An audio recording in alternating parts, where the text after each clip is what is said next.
Welcome, fellow traders, pirates, and explorers, back to the Void.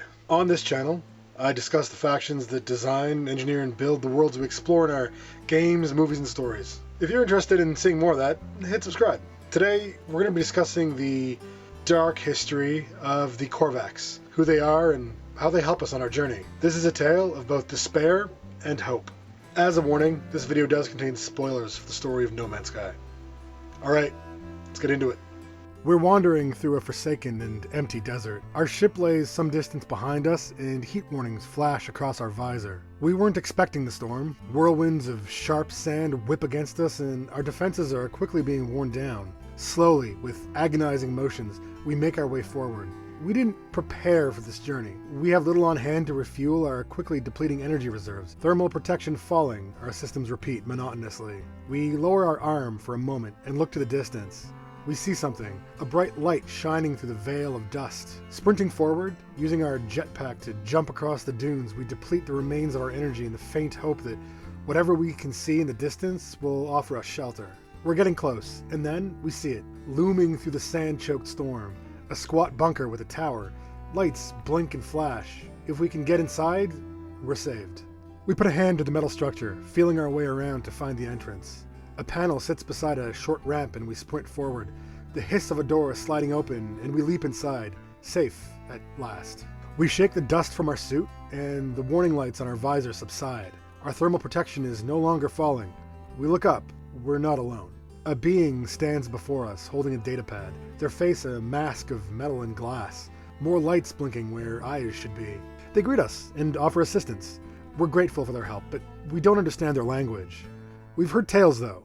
They're Korvax. We will learn more about them as we explore the galaxy. Korvax are, in form, bipedal beings standing between 5.5 and 6 feet tall. They appear to be wearing environment suits like most species who travel the galaxy, though the degree to which their minds and bodies are integrated with the suit is higher than other beings. Outsiders would describe them as being a type of robot, though they're fully sentient and possess a complex culture and express a wide variety of personality traits. They often wave as we approach and greet us, if not warmly, at least with some level of respect, for the most part, before turning their gaze back to their datapads. We, being as we are, may remove our helmets or change them to suit our needs. What appear to be helmets worn by the Korvax are actually their heads. They sport visors that display their sensory equipment, glowing lights through which they perceive the world. The form that their mechanical features take can tell us something about them. Korvax each perform a role within their society, and we can discern something of their role by observing their form. Those with large visors and an abundance of machinery swept back near the rear of the helmet most often have the role of analysts,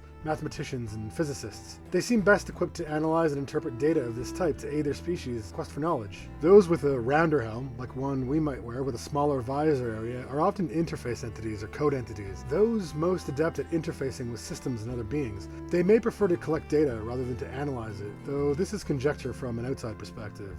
More oval, elongated helmets often belong to scholars and those of divine status in their society. It would appear that these signifiers are, like the features of more biological organisms, variable, and each Korvax may approach their role in a unique way. Regardless, when we meet them, they speak to us in a language that's precise, often devoid of inflection, though their body language shows us that they're quite capable of emotional response. Particularly disgust or dissatisfaction if we're unable to appropriately answer their questions or articulate knowledge about a topic of interest to them.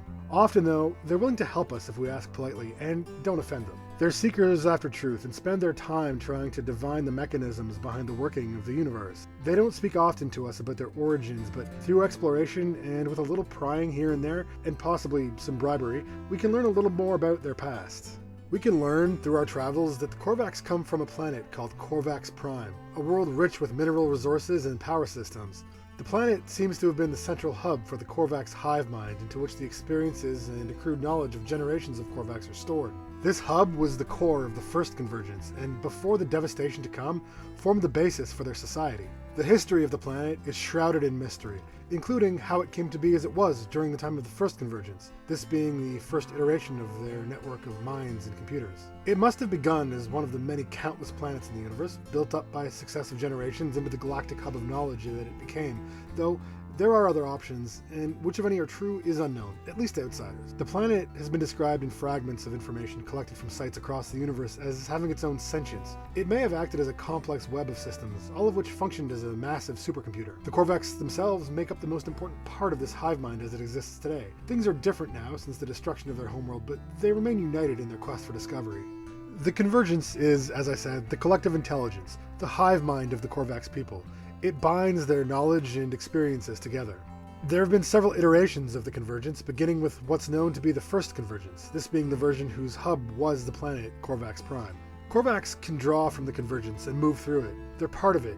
Each individual entity can be seen functionally as a collection of information, knowledge, and experiences housed in a body they call an envelope. When connected to the Convergence, they seem to have the ability to move from envelope to envelope. When a Korvax disconnects, or dies, for one reason or another, be it the destruction of their envelope or through a choice made to do so, they will become a cluster of thoughts, emotions, knowledge, and experiences called a Korvax echo. It is possible for the Convergence itself to choose to disconnect divergent entities in this way as well.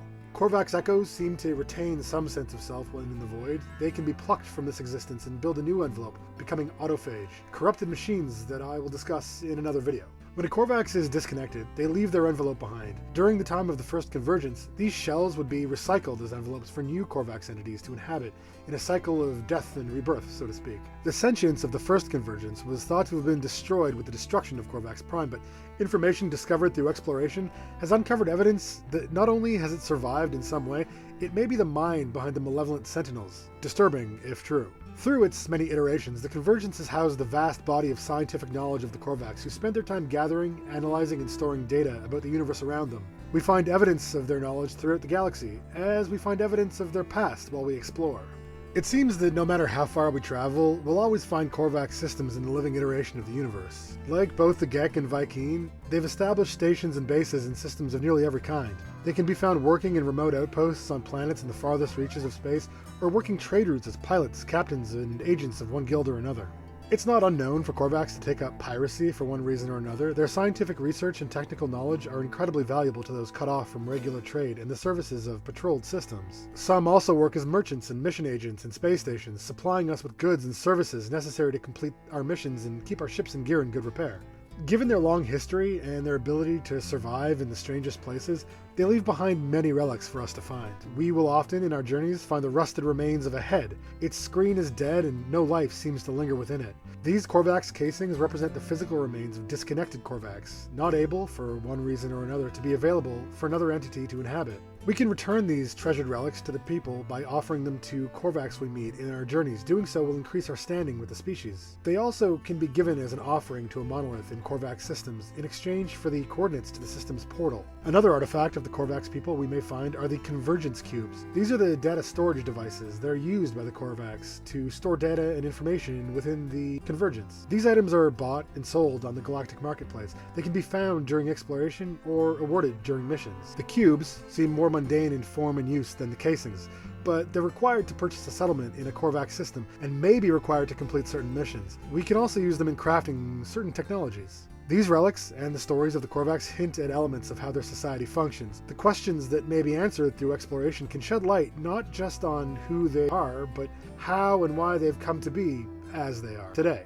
As I stated before, Korvax Prime was the hub of the first Convergence and the home planet of the Korvax people. Listening to the preceding account, it should be obvious that the planet no longer exists. The Korvax have become wanderers and explorers as a result. What happened to Korvax Prime that caused this to be so, you ask? Once, long ago, things were very different for the Korvax, as well as for the Gek and Vy'keen. While the Korvax had lived for many generations on their home planet, they were thrust suddenly in between two ancient enemies. The Vy'keen had been waging war with the Sentinels for a long time, and that war came to Korvax Prime. During the war, the Vy'keen eventually won, but the Gek, led at this time by the vicious and greedy First Spawn Empire, took the opportunity to invade Korvax Prime, seeking to strip the planet of valuable resources and end the technological dominance of the Korvax. The physical hub of the first Convergence was damaged, and the planet itself eventually destroyed, blasted into pieces. Billions were killed, and the remaining Korvax were forced to bear witness to the carnage.